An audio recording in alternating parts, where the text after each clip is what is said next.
500 సంవత్సరాల సుదీర్ఘ పోరాటం తర్వాత 140 కోట్ల భారతీయుల కలలకు సాకారంగా అయోధ్యలో శ్రీరామచంద్రమూర్తిని ప్రతిష్ఠించుకుని ఆ ఆదర్శమూర్తులైన సీతారాముల చరిత్రను మనకు చూపింది శ్రీ వాల్మీకి రామాయణం. శ్రీరామాయణం సర్వమానవ శిక్షణా శాస్త్రం. మనిషిలో మానవత్వపు పరిమళాలు నింపి మనల్ని ధీరులుగా, యోధులుగా, నాయకులుగా తయారు చేసే సకల వేద సారం విచక్షణా శాస్త్రం.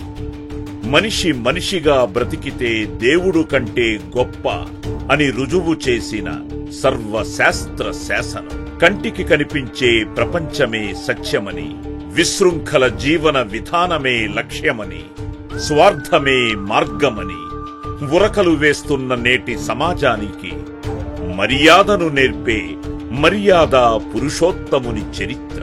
త్యాగమనే మార్గాన్ని రుచి చూపించే మనిషి చరిత్ర.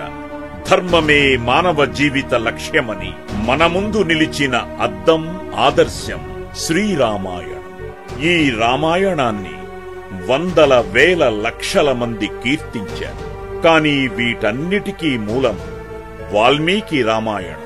వాల్మీకి రచించిన రామాయణాన్ని ఇది నా చరిత్ర అని నిండు సభలో ఆమోదించి దానికి పరమ ప్రామాణికతను కల్పించాడు శ్రీరామచంద్రుడు.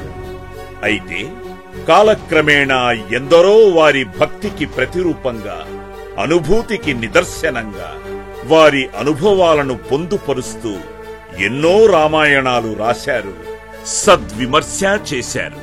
ఏది ఏమైనా వీటన్నింటికీ మూలం వాల్మీకి రామాయణం మాత్రమే అయినప్పుడు వాటిని స్వీకరిస్తాం. అయితే ఇంకొందరు ఎవరికి వారు వారి వారి రామాయణాలను సమాజంలో వ్యాపింపచేసే ప్రయత్నంలో మన మూలాలకి మనల్ని దూరం చేసే ప్రయత్నం చేస్తూనే ఉన్నారు. అలా కాదు. శ్రీరాముడు మన తండ్రి, సీతమ్మ మన తల్లి. రామాయణం మన చరిత్ర, మన జాతి చరిత్ర. రామాయణం మనిషి హృదయంలో ఉన్నంత వరకు మాత్రమే సమాజంలో మానవత్వం బ్రతికుంటుంది అని మనమందరం ఏకకంఠంతో గర్జించాల్సిన అవసరం వచ్చింది.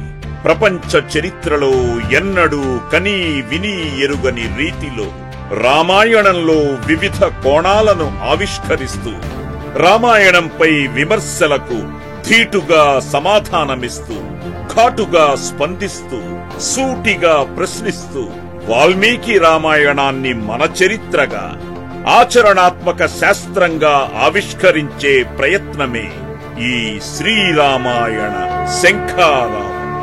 శ్రీరామాయణంలోని మానవత్వపు విలువలను మన మనోఫలకాలపైన సువర్ణాక్షరాలతో లిఖించడం కోసం రామాయణ పరిశోధనా కేంద్రాన్ని కూడా విశిష్ట అతిథులచే ప్రారంభిస్తున్నాం.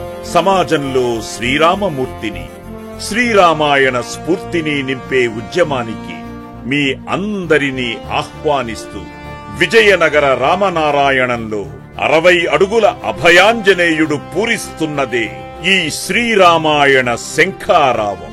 తండ్రి ఆస్తులకే కాదు, ఆశయాలకు కూడా మేము వారసులమే అని రామాయణ స్ఫూర్తిని నింపుకొని తల్లిదండ్రుల ఆశయాల కోసం కోట్లు వెచ్చించి శ్రీరామాయణ దృశ్య ప్రాంగణాన్ని నిర్మించిన నారాయణం కుటుంబ సభ్యుల ఆహ్వానమే ఈ శ్రీరామాయణ శంఖారావం.